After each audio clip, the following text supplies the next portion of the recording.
ওরে বাবা রে শালমাতের মতন পড়ি আছে ছাওয়ারে বুইয়ার কোথা কি খাওয়া কারি নে রে আমরা ফাঁসি চাই ফাঁসি আমার ছাওয়া মাছ আমরা ফাঁসি আর কিছু চাই না আমরা ফাঁসি চাই আমরা ছাওয়ার বদল ফাঁসি চাই ফাঁসি দিয়ে মারবেন নাতি আমার নাতি হয় ভাস্তি ছাড়া নাতি রে আল্লাহ আল্লাহ আমার বাড়িতে বাঁচে আল্লাহ ও কারানি করি ডাকাইবে আল্লাহ ওরে আল্লাহ রে ওরে আল্লাহ 3 লাখ টাকা দেন ছাওয়া যা নিয়ে এসেন ওয়ানের নাম্বার তো মনে করে কল দিয়েছে কল দেওয়া মাত্র খালি কইছে 3 লাখ টাকা আমার ধরে এসে ছাওয়া বাদ আমার সব ঠিক আছে এখনো ছাওয়া মারি নাই কিছু করি নাই 80 টাকা দিয়ে আসে অমুক জায়গা খালি এই কর অমুক জায়গাটা কোয়া তাতে ফোন কাটিয়ে দিয়েছে আর এত চেষ্টা করি ফোন দেওয়ার ভাইও তখন টেস্ট করছে আর যাকে ফোন যায় না যারা মারছে আসামি তার বাইরের পিছনে কবর থেকে গিয়ে পাইলাম টয়লেটের বাথরুমের তল থেকে যারা আমার ভাগ্নে মারছে ওদের ফাঁসি আমি চাই কাল থেকে তো পোলাটা নিখোঁজ 1টা পর থেকেই নিখোঁজ হওয়ার পর মাগরিব পর্যন্ত খোঁজাখুঁজি করছে পায় নাই মাগরিবের পর ফোন আসছে ওই যে ছেলেটা মার্ডার হয়েছে তার মার কাছে ফোন দিছে ফোন দিয়ে তার কাছে টাকা চাইছে 3 লাখ টাকা এভাবে 4টা ফোন আসছে কিন্তু কোন ঠিকানায় টাকাটা দেবে এই সময়টুকু দেয় নাই ওই টাকাটা বলিয়ে কাটিয়ে দিচ্ছে পরে এলাকার লোক আর কি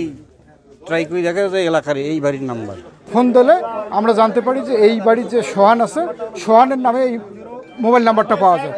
তারপরে আমরা সোহানকে জিজ্ঞাসা করলে সোহান অস্বীকার করে বাচ্চাটাকে যে নির্মমভাবে হত্যা করা হয়েছে আমরা এলাকাবাসী হিসাবে এই হত্যার সুষ্ঠু তদন্তের মাধ্যমে দোষীদের সর্বোচ্চ শাস্তি নিশ্চিত করার দাবি জানাই এবং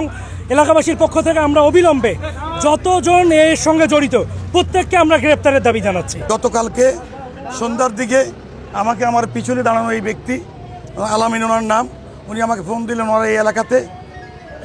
8-9 বছর 9-10 বছরের একটা বাচ্চাকে খুঁজে পাওয়া যাচ্ছে না পরবর্তী কিছুক্ষণ পর ফোন দিলেন একটা নাম্বার থেকে যে সন্তান যে ওই শাকিল ভিকটিম শাকিলের মায়ের কাছে ফোন দিয়েছে যে তার কাছে 3 লাখ টাকা চায় তখন আমাকে ওই নাম্বারটা দেওয়া হলো আমি নাম্বারটা ট্র্যাকিং করলাম ট্র্যাকিং করে আমি লোকটার ওই সোহানের মায়ের নামে আইডি কার্ড পেলাম এসে সোহানের মা সোহান এবং সোহানের বাবাকে আমি গ্রেপ্তার করি তাদেরকে সারা রাত ধরে আমি জিজ্ঞাসাবাদ করি জিজ্ঞাসাবাদের এক পর্যায়ে তারা আরেকজনের নাম বলে আমি সিভিল টাইম দিয়ে তাকেও পিক আপ করার পরে তাদেরকে আমরা জয়েন্ট ইন্টারোগেশন চেলে ডিবি থানা এবং আমাদের এডিশনাল এসপি স্যারের নেতৃত্বে জিজ্ঞাসাবাদ করার পরে আমাদেরকে সে বলে যে লাশটা তাদের ঘরের পিছনে বাথরুমের পাশে গর্ত করে করা হয়েছে তাকে তো আমরা আমাদের ওই অফিসে রেখে মোবাইলে তার মাধ্যমে লোকেশন নিয়ে আবার আমরা এখানে আমি আসি প্রথম অপারেশন শুরু করি এরপরে ডিবি আসে আমরা মোটামুটি লাশটা উদ্ধার করতে সক্ষম হয়েছে শাকিল তার বয়স 9 বছর এই পার্শ্ববর্তী আনসারিয়া নুরানি মাদ্রাসা সে 3য় শ্রেণীর ছাত্র তার মা অন্ধ তার বাবা চট্টগ্রাম থাকে এটা মামলা দায়েরের প্রস্তুতি চলছে এই লাশকে আমরা যেটা দেখলাম লাশের 2টো হাত বাঁধা পাটের রশি দিয়ে গলার মধ্যে একটা রশি দিয়ে লাইনের রশি দিয়ে বাঁধা একে রশি দিয়ে টেনে শ্বাসরুদ্ধ করে হত্যা করা হয়েছে এটা তাকে হত্যা করে লাশ গুম করার জন্যে আলামত গায়েব করার জন্যে এই কাজ করা হয়েছে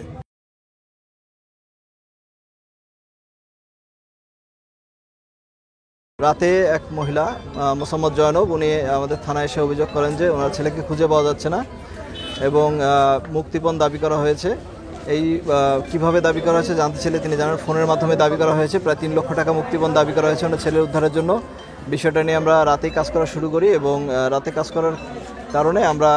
শনাক্ত করতে সম্ভব হয় যে কারা এই কাজটা করতে পারে